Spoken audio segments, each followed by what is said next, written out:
un dernier adieu avant de le laisser rejoindre les cieux.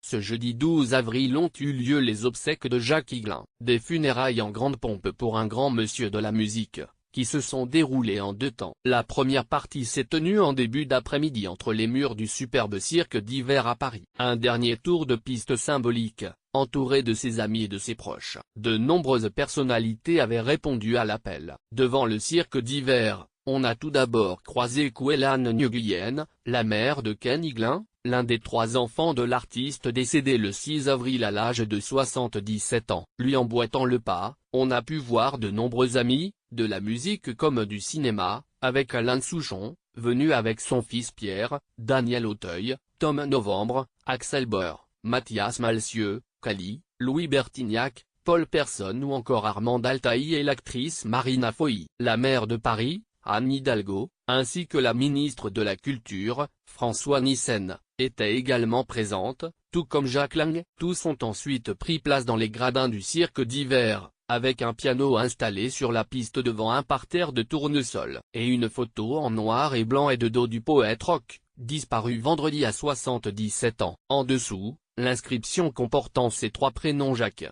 Joseph, Victor d'Or, référence au nom de la série de concerts qu'il proposa du 14 décembre 1981 au 13 février 1982, au cirque d'hiver justement. Car au début des années 80, comme à Mogador ou au Casino de Paris, Higelin a laissé une trace indélébile dans cette salle. C'est le silence total quand arrive, au centre de la piste, le cercueil du grand absent du jour. La sono diffuse un dialogue entre le baladin et Jean-Louis Foulquier, le fondateur des Francopholies.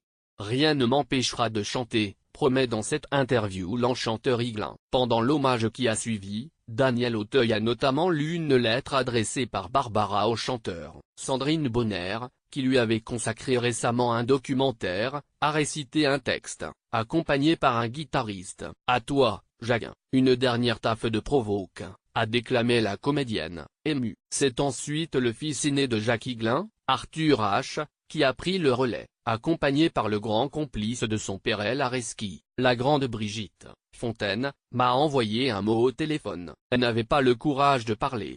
La dernière fois qu'ils se sont vus, ils se caressaient le visage. Le nez, on aurait dit 2 extraterrestres. Je n'ai rien vu d'aussi beau, raconte le chanteur, avant que nous résonnent dans la salle les mots et les sanglots de Brigitte Fontaine. La chanteuse Camille, tout de verte vêtue, a quant à elle interprété l'une des premières chansons d'Higelin, Tiens j'ai dit tiens, en tournant autour du cercueil alors qu'Arthur H. l'accompagnait au piano. Dernier a ensuite retrouvé sa petite sœur, Isia, le temps d'un duo poignant. Quant au 3e fils, le plus discret, Ken, c'est au bord des larmes qu'il est venu confier qu'il y avait une phrase qui, est, depuis tout petit, ne pleurez pas les morts, pleurez les vivants. Ça ne va pas être facile, a-t-il ajouté.